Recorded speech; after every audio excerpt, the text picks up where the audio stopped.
अस्सलाम वालेकुम, मैं हूँ Hina Ejaz. Welcome to weekend with Hina. इस वीकेंड मैं जहाँ पे मौजूद हूँ ये एक दफ्तर है, लेकिन ये कोई आम दफ्तर नहीं।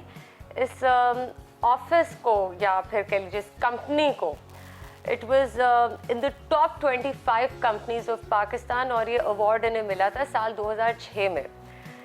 ये अवार्ड इन्हें मिला शौकत तरीन की जानिब से, जो उस वक्त फाइनेंस मिनिस्टर थे। दिस पर्टिकुलर ब्रोकरेज, अब कंपनी ने अब आ जाते हैं एक्चुअली करती क्या है company. It's a brokerage firm, it's listed at the Pakistan stock exchange और सबसे एक बहुत बड़ा ऑनलाइन ट्रेडिंग प्लेटफॉर्म भी इनके पास मौजूद है। बहुत सारे ऑनलाइन कस्टमर्स भी इनके पास हैं। So as we take this conversation forward आप जान पाएंगे एग्जैक्टली कि इनके क्या इन व्यू पॉइंट है। जैसे ही मार्केट ने अभी कुछ दिन पहले आपने देखा एक बहुत बड़ा गेन बनाया, एक हाईएस्ट गेन बनाया इन वन सिंगल डे, और वो था तकरीबन 2400 पॉइंट्स का। उसके बाद भी गेन देखे गए कुछ, और ये क्यों था, क्या वजूहात थी, आगे क्या नज़र आता है, इसके बारे में हम बात करेंगे फर्स्ट नेशनल इक्विटीज़ के CEO and director Ali Aslam Malik साहब से। अस्सलाम अली साहब। हाँ जी, गॉड इज मोस्ट काइंड जी। आज तक आप बहुत खुश होंगे। बड़ी अरसे बाद खुशी आई है। हम लोगों ने तकरीबन 1.5 साल जो है पॉलिटिकल टर्मोइल के पीरियड में काफ़ी गम बनाया है, सब्र का मुजाहरा किया, काफ़ी करना पड़ा है। 2400 पॉइंट जिस दिन इजाफा हुआ वो मंडे का रोज था।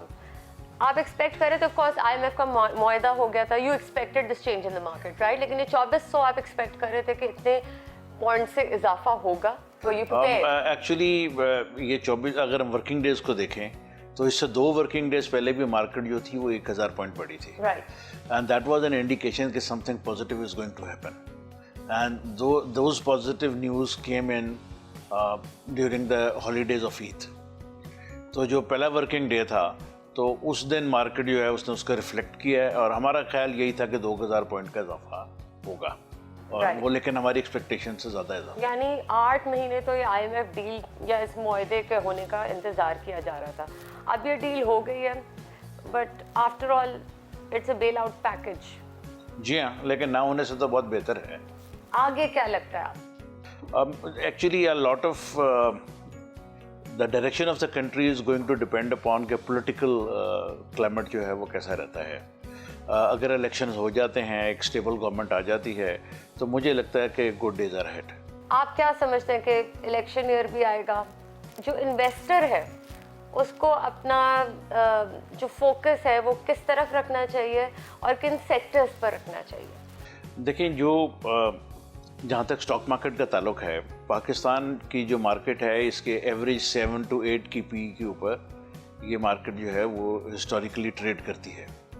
इस वक्त मार्केट का जो ट्रेड है ये हो रहा है 2 से 3 के PE के ऊपर, which is really very cheap. Market जी मूविंग फॉरवर्ड मार्केट तो बहुत अच्छी लगती है क्योंकि the shares values of the companies are very cheap. Most of the companies साल में उतना नफ़ा कमा रही हैं जिससे 1.5 गुना उनकी कीमत है। यानी कि अगर हम replacement value of the share लें, आप जैसे मर्जी किसी नए बिजनेस को भी स्टार्ट करने जाएं तो उसमें चलता हुआ बिजनेस जो है वो बहुत ही सस्ता मिल रहा है। तो आप कहेंगे कि आज इन्वेस्ट करें? मैं तो हर एक को कहूँगा, और लोग कर भी रहे हैं। जो लोग रुके हुए हैं इन्वेस्टमेंट करने से, वो सिर्फ इस खौफ से रुके हुए हैं कि खुदा ना खास्ता कंट्री डिफॉल्ट ना कर जाए। नहीं तो इन्वेस्टर वापस कब आया मार्केट में? हफ्ता हुआ या फिर पहले से कुछ लोग? नहीं, लोग आना शुरू हो गए थे, क्योंकि अगर आप ये जो मार्केट 2000 पॉइंट बढ़ी है, आप इसमें देखें तो मार्केट पहले 2 से 3 मिनट में हॉल्ट हो गई थी। उसकी वजह ये हुई कि बायर तो बहुत ज़्यादा था, सप्लाई साइड नहीं थी, बेचने को कोई तैयार नहीं था, ख़रीदने को सारे तैयार थे। तो अब लोग, the people are lining up to invest into the market. अच्छा, आपको लगता है कि बाहर से भी इन्वेस्टर बहुत ज़्यादा आएगा? यू थिंक सो?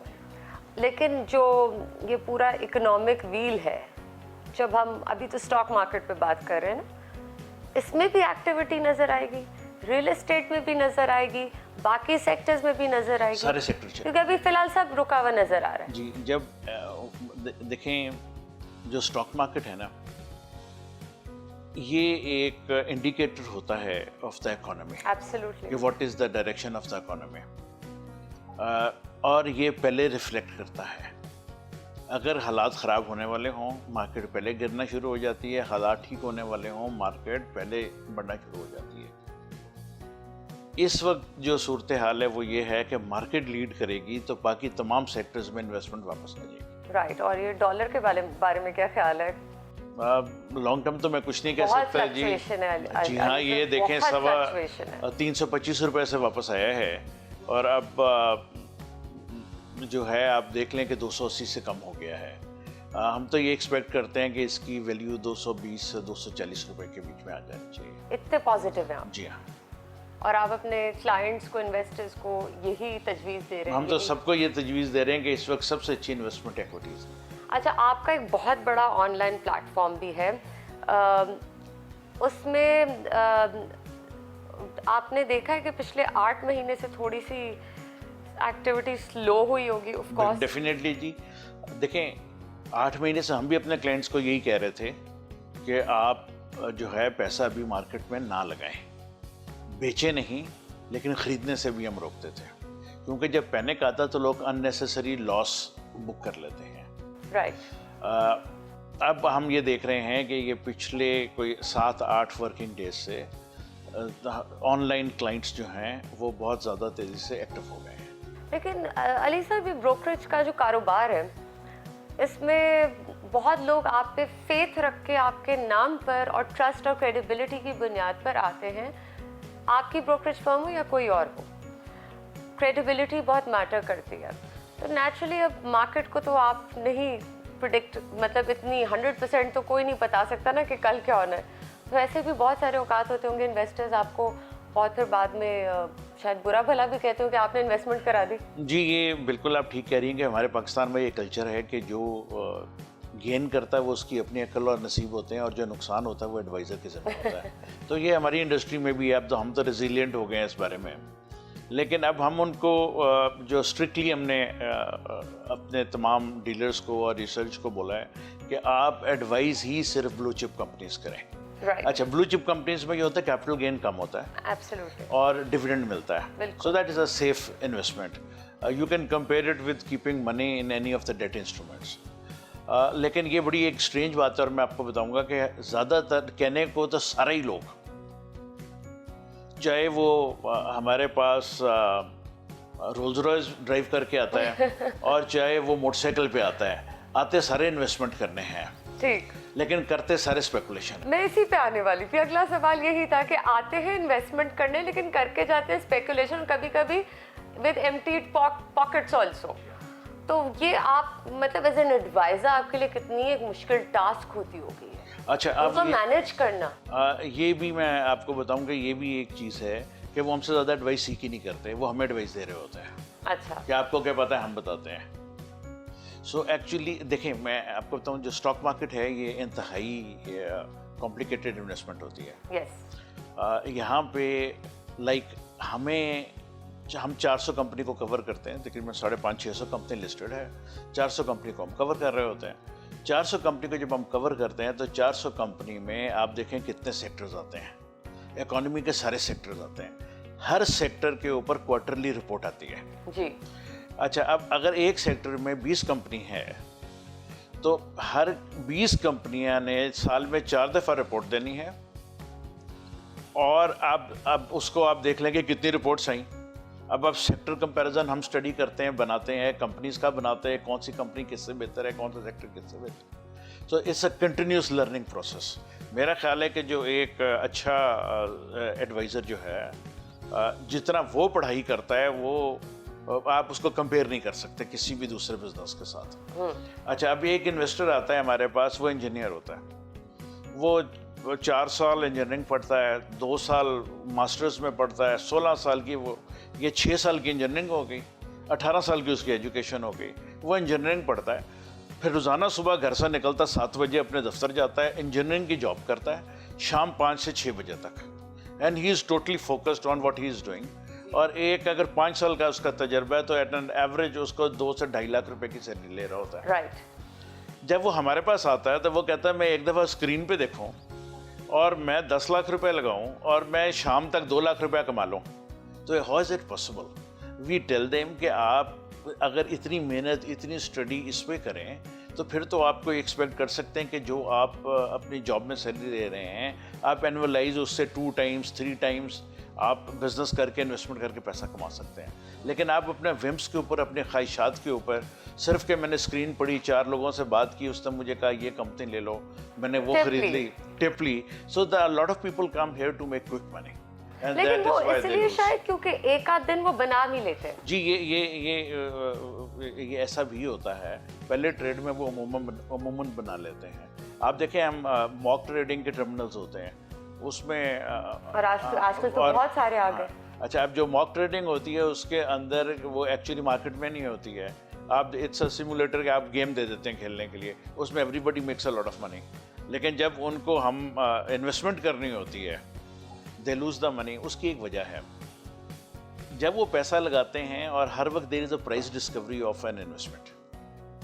अगर अभी हम कोई शेयर खरीदते हैं जो 50 रुपए का है, तो अगले लम्हे में या वो 50 रुपये 10 पैसे का है या वो 49 रुपीज़ 90 पैसे का है। So there is immediate there is a result of it.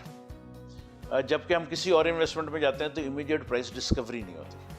आप डीएचए का प्लॉट खरीदते हैं, आपने 2 करोड़ रुपए का प्लॉट ले लिया, लेकिन आपको 1 घंटे बाद उसकी प्राइस कहीं तो जा सकती है, लेकिन कहीं पे कोट नहीं होती जहाँ पे रेडी बायर हो या रेडी सेलर हो। ट्रू, ठीक है। सो प्राइस डिस्कवरी नहीं होती। तो जब प्राइस नीचे प्रॉपर्टीज में चली जाती है तो लोग बैठ जाते हैं, कहते हैं यार नहीं, कोई नहीं, ये ऊपर आ जाएगी, हम देख लेंगे, और पता भी नहीं होता, हर लम्हे देख भी नहीं रहे होते। जबकि जब स्टॉक में इन्वेस्टमेंट करते हैं तो हर आधे घंटे के बाद वो उसमें इन्वेस्टमेंट की प्राइस देख रहे होते हैं। जब वो प्राइस डिस्कवरी के अंदर प्राइस नीचे जा रही होती है, दे गेट पैनिक्ड कि ये और नीचे ना चला जाए। Then they try to be smart कि हम अपनी इन्वेस्टमेंट यहाँ बेच देते हैं और नीचे खरीद लेंगे। एक आध दफ़ा ऐसा हो भी जाता है, और फिर बाज़ दफ़ा ऐसा नहीं भी होता, वो बेचते हैं और स्टॉक जो है वो ऊपर चला जाता है। So they start speculating. So this is a very good market for the people who want to invest on on a yearly horizon, on 3 years horizon. This is a very good market because it works like an ECG. It goes up, it goes down, it goes up, it goes down. फिर एक heart attack भी आता है। वो जो speculate करेगा जी उसको तो आएगा।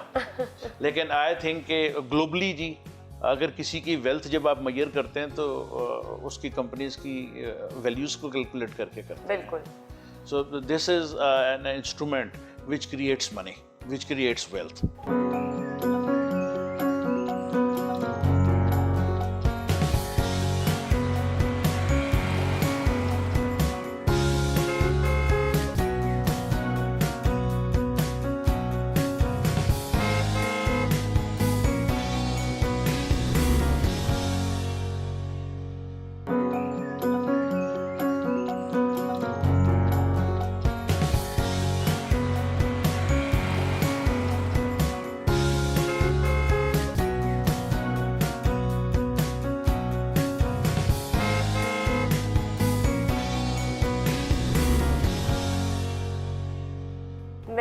आज जो पूरी कॉन्वर्सेशन, आपसे मिलने का मकसद, आपसे तमाम इन्फॉर्मेशन लेकर उन लोगों तक पहुंचाना जो ये शो देख रहे हैं या जानना चाहते हैं इसके बारे में। बिकॉज मार्केट ने एकदम से बड़े अच्छे दिनों बाद, मार्केट में भी ईद हुई ना।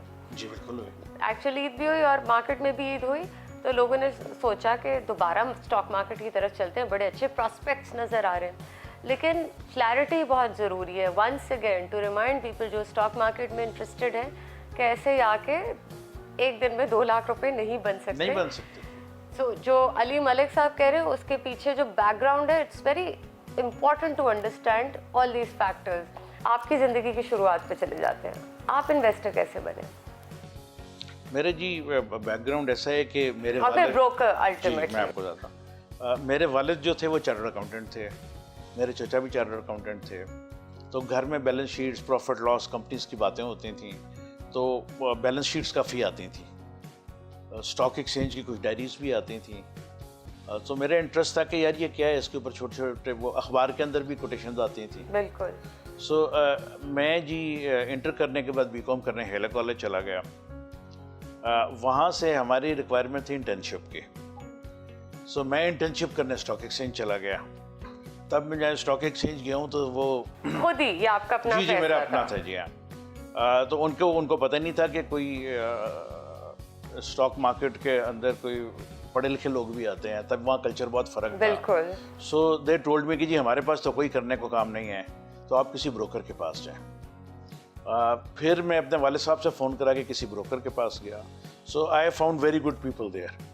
उन्होंने मुझे गाइड किया। तो हेले कॉलेज में क्लासेस जल्दी ख़त्म हो जाती थी। राइट। तो मैं सुबह हेले कॉलेज जाता था, अपनी पढ़ाई करता था, पढ़ाई करके मैं माल रोड स्टॉक एक्सचेंज चला जाता था।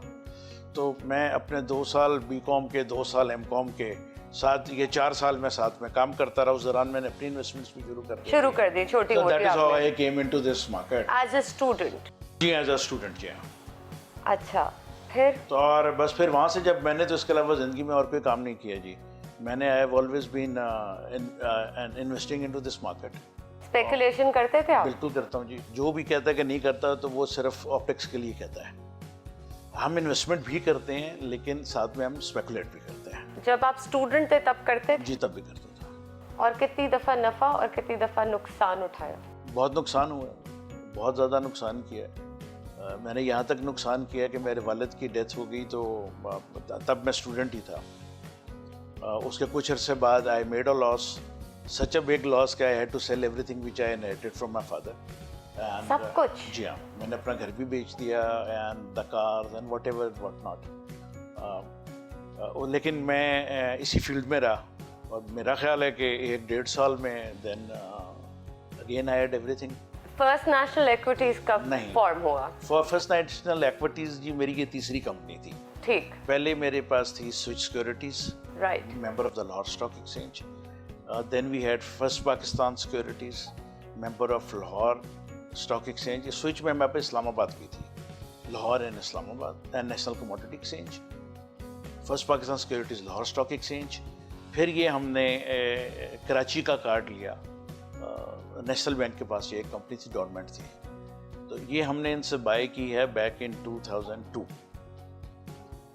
फिर हमने उसको वहाँ से इस कंपनी को हमने कैपिटलाइज किया और इसको चलाया। और टॉप 25 में भी आप ले गए? जी, हम टॉप 25 में थे 2006 में। जी हाँ, we were awarded the KSE top 25 companies. वो कैसा लम्हा था? अब जाहिर है जी, बड़ी अचीवमेंट थी, अच्छी बात थी, खुशी थी। एंड हमने बड़ी मेहनत की थी जी टीम ने, and we achieved that, we were happy for that. Karachi and Lahore में दोनों के ब्रोकरेजेस में या ब्रोकर्स में कह लीजिए, क्या डिफरेंस नज़र आता है माइंडसेट के हवाले से? इसका बड़ा मुश्किल जवाब है। इसके जवाब के अंदर फिर आप आसान करके बताइए। आप ये समझ लें कि कराची मुल्क है और लाहौर उसके मुकाबले में गाँव है। और आप लाहौर से आप ये कह रहे हैं? जी हाँ, पर मेरा बिजनेस सारा कराची में है। Absolutely, that's right. मैंने अपना सारा कैरियर कराची में तो कभी सोचा नहीं कि उधर ही चले जाएं? बहुत दफ़ा सोचते हैं कि कराची चले जाएं, पर कराची में लॉ एंड ऑर्डर के इश्यूज हैं। ये रीज़न है। So you think Lahore is a better place to stay then? I think कि अगर आपने लेड बैक लाइफ गुजारनी है तो लाहौर है।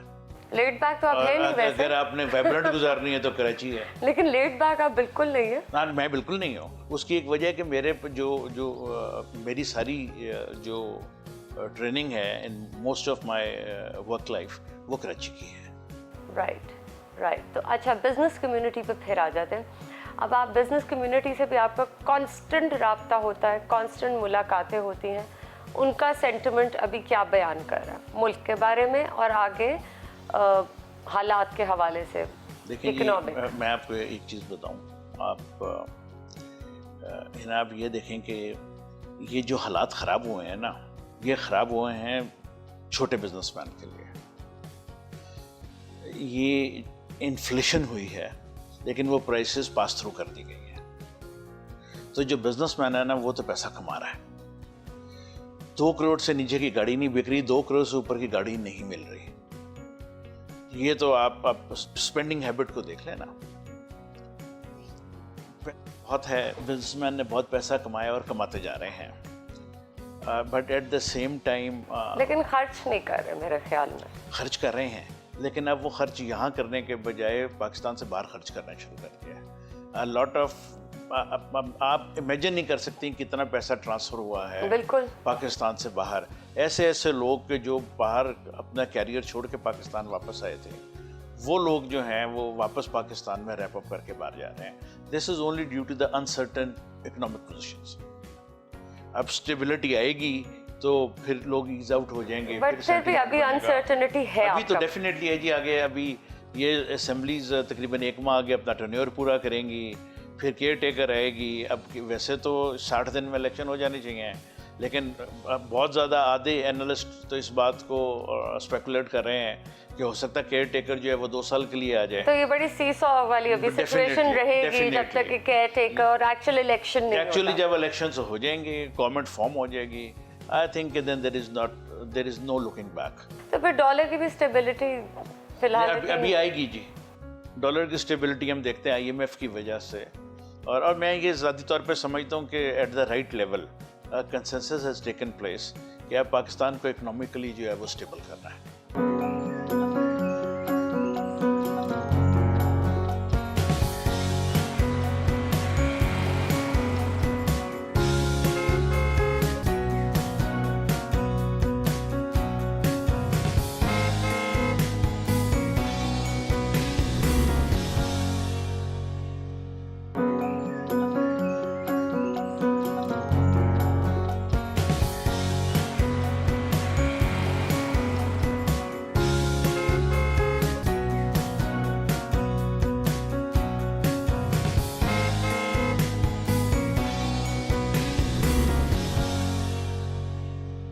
इकोनॉमिक पॉलिसीज मौजूदा हुकूमत की, आप उनसे मुतमईन हैं? मेरा ख्याल है कि after signing the IMF deal now they are on the right track. You think so? And कोई advice from a businessman's perspective to the government? Government को चाहिए कि लोगों में एतबार क्रिएट करे। सब बिजनेसमैन टैक्स देना चाहते हैं, मैं बहुत कम लोगों को जानता हूं कि जो टैक्स नहीं देना चाहते। जिनसे पूछते हैं कि यार आप टैक्स देते क्यों नहीं हैं, वो ये कहते हैं हमें आगे से मिलता कुछ नहीं है। दूसरा वो ये कहते हैं कि अगर हम अपनी इनकम ठीक दिखा दें तो जो डिपार्टमेंट के लोग हैं वो आके हमें बहुत तंग करते हैं।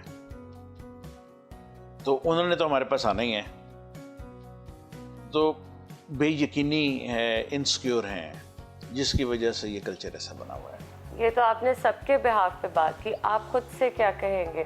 आप एतमाद करते हैं गवर्नमेंट पर, उनकी पॉलिसीज पर, टैक्स देने पर यकीन रखना, ये तमाम? देखें जी, हमारी तो जिन बिजनेसेस में मैं ऑपरेट करता हूँ वहाँ पे तो ऑटोमेटिक टैक्स डिडक्शंस हैं। बिल्कुल, ठीक है। लेकिन आपका पर्सनल बिलीफ जो है? मैं ये समझता हूँ कि पाकिस्तान को टैक्सेशन से ज़्यादा फिलैंथ्रोफी जो है वो चला रही है।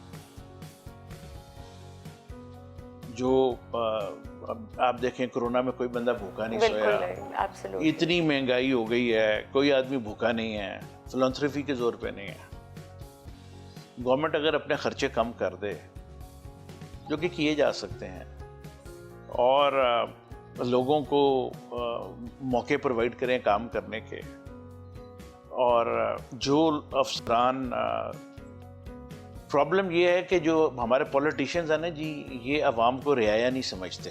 इनको वोट लेने जाना होता है, ये बहुत समझदार लोग हैं। जब ये वोट लेने जाते हैं ना अपने हलके में 3 लाख 4 लाख वोटर है, 5 लाख वोटर है, जब ये वोट लेने जाते हैं तो वहाँ इनकी बहुत अकाउंटेबिलिटी होती है। हमारा बेड़ा गर्क किया हमारी ब्यूरोक्रेसी ने। वो लोग वहाँ पे बैठा हुआ एक 15वें ग्रेड का अफसर से लेके 22वें ग्रेड तक जो है ना, वो अवाम को अपनी रियाया समझता है। उसको पता 60 साल की उम्र तक मुझे निकाल तो सकता कोई नहीं, मेरी कौन सी अकाउंटेबिलिटी है। मैं ओएसडी लगूंगा, कुछ देर के बाद फिर सारी सीनियरिटी के साथ दोबारा पोजीशन पे आ जाऊंगा। वो लोग करते हैं तंग। अगर ये पॉलिटिकल गवर्नमेंट एक अपना रिजॉल्व बनाए और जो सरकारी मुलाजम हैं इनकी अकाउंटेबिलिटी रखे कि अगर इनके खिलाफ कोई कंप्लेंट आए तो उसके ऊपर एक्शन हो, तो आप देखें ये मुल्क ठीक हो जाएगा। अली साहब, आपने कभी खुद से सोचा कि सियासत में जाता हूँ? जी, मुझे मुशर्रफ साहब के दौर में ऑफर्स थी, लेकिन मेरा कोई इंटरेस्ट नहीं था जी। नॉलेज तो आप ठीक ठाक रखते हैं? नॉलेज तो जाहिर है जी, पढ़ना बहुत पड़ता है, लोगों को बहुत मिलना होता है।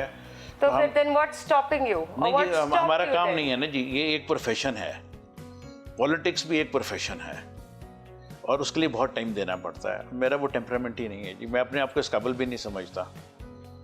नहीं कर तो लेते आप, लेकिन आप जी कर लेते, फिर हम अपना काम ना करते, फिर और चीज़ों में कंसंट्रेशंस होती हैं, बहुत सारी मुख्तलिफ चीज़ें होती हैं। लेकिन ये जो एक नॉर्म है ना कि जी पॉलिटिशियन को कुछ नहीं पता, इनको कोई समझ नहीं है, सवाल ही पैदा नहीं होता। आप इनकी कमेटीज़ की मिनट्स निकाल के देखें, आपको पता लगेगा कि वहाँ कितने नॉलेजेबल सवाल जवाब होते हैं, क्या कुछ होता है। पर गवर्नमेंट को चलने नहीं देती तो वो ब्यूरोक्रेसी है। अच्छा, आप ब्यूरोक्रेसी को यहाँ पे कहेंगे कि दे आर रिस्पॉन्सिबल? कहेंगे क्या, सभी को पता है कि वो रिस्पॉन्सिबल है, कौन नहीं जानता। आप जाएं अभी जाके, आप सिर्फ अपने कैमरेज ना लेके जाएं, आप जिस मर्जी गवर्नमेंट के डिपार्टमेंट में चले जाएं तो देखें वो आपके साथ क्या सलूक करते हैं। तो बारिश, आपकी बारिश हो रही है, आप अभी कंप्लेंट कर दें कि जी ये पानी बहुत ज़्यादा आ गया है, ये तो वासा वाला आपको नए चक्कर में डाल देगा, अपने घर का मीटर नंबर दें। नहीं जी, जहाँ रिसोर्सेज हैं भी वहाँ पैसे की कमी है, वहाँ वो रिश्वत की कमी है। आप पैसे दें, आपके सारे काम हो जाते हैं इस मुल्क। मतलब हम हमारे काम भी ऐसे ही होते हैं जी, मोस्ट ऑफ द थिंग्स। अगर आपने काम कराना है तो, नहीं कराना तो बस ठीक है, कोई बात नहीं। पाकिस्तान में रहना ना कारोबार करना एक जहाद है। हाँ, आप इतनी क्रूडली रियलिटी और इतनी आसानी से भी बता देते हैं, मज़ा उसी बात में है अली साहब। बट जाते जाते since times ending here, though I don't want to end this conversation, बहुत कुछ जानने को मज़ीद और मिल भी रहा है एंड आई एम श्योर लोग सीख भी रहे होंगे। आप इन्वेस्टर को क्या एडवाइस देंगे? मैं इन्वेस्टर को ये एडवाइस दूंगा कि जी वो इन्वेस्टमेंट करे, स्पेकुलेट ना करे। जब उसका इन्वेस्टिंग माइंडसेट हो जाएगा तो उसकी इन्वेस्टमेंट सेफ हो जाएगी and he will make more money. और जब वो स्पेकुलेट करेगा तो स्पेकुलेशन है, उसके लिए तो फिर मार्केट में आके इतने लंबे सारे process, KYC, account opening, through bank payments और ये सारे प्रोसेस करने की क्या ज़रूरत है? उसके तो बहुत सारे और रास्ते हैं। बिल्कुल। सो जितने इंडिविजुअल्स हैं इन्हें बिजनेस करना चाहिए, स्पेकुलेशन से दूर रहना चाहिए। और बिजनेस में पाकिस्तान में बहुत ज़्यादा अच्छे रिटर्न्स हैं। और जो आजकल बैंक इतना अच्छा इंटरेस्ट रेट दे रहे हैं, तो बैंक में पैसे रखें या स्टॉक मार्केट में? नहीं, ये हमेशा तो नहीं रहना ना जी। बिल्कुल, बट अच्छा, शॉर्ट टर्म के लिए मैं आपको शॉर्ट टर्म में जी सारे मैनेज करते हैं, इंटरेस्ट रेट भी अच्छे मिल रहे हैं। देखें, इसमें दो चीज़ें हैं। वो जो दौर था जिस वक्त बैंक में पैसा रखना था, लोगों ने बैंक में पैसा रखा। अब जिन्होंने बैंक में पैसा रखा था, बैंक उनको अगर दे रहा है 18%, तो हमारी मार्केट जो है ये पिछले एक महीने में 15% तो मार्केट बढ़ गई है। 15 दिन आप अंदाजा करें, एक महीने में 15% मार्केट बढ़ी है। मार्केट का भी तो नहीं पता होता ना, कभी 15%, कभी -15%। देखें, risk taking is business, right? Risk taking is business. और बैंक में जब आप पैसा रखते हैं तो आप देखें, हालात के हिसाब से बैलेंस करना चाहिए। हर आदमी को अपना रिस्क एपेटाइट देखना है और उसके मुताबिक उसको काम करना है।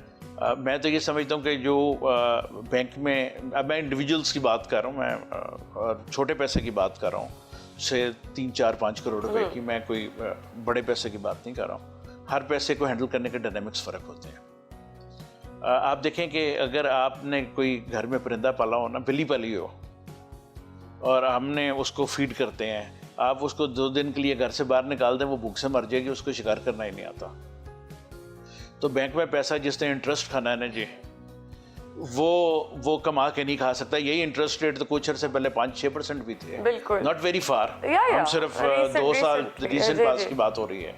तो मैं ये समझता हूँ कि अपना एक इन्वेस्टमेंट मिक्स बनाना चाहिए। उसमें जो पैसे आपको 1 साल के अंदर, 2 साल के अंदर ज़रूरत है, उसको आप बेशक बैंक में रखें। जो आपके पास एक्सेस लिक्विडिटी है, उसको इन्वेस्टमेंट्स, बिजनेसेस में इन्वेस्ट। गुड एडवाइस, यानी कि don't keep all your eggs in one basket. Well Ali साहब, thank you so much, it was a pleasure talking to you and let's hope कि जो ये पॉजिटिविटी नज़र आ रही है, यही ट्रेंड चलता है। जी, we can hope and we can pray कि ऐसा ही हो जी। ये पॉजिटिविटी के साथ ही सारा कुछ है, नहीं तो इस मुल्क में काम करने वाला आदमी कोई नहीं आपको मिलेगा। ये मिलें खड़ी होंगी, इन सब के बच्चे बाहर होंगे। चले, आप अपना जिहाद जारी रखिए। Thank you very much. Thank you so much. It was pleasure.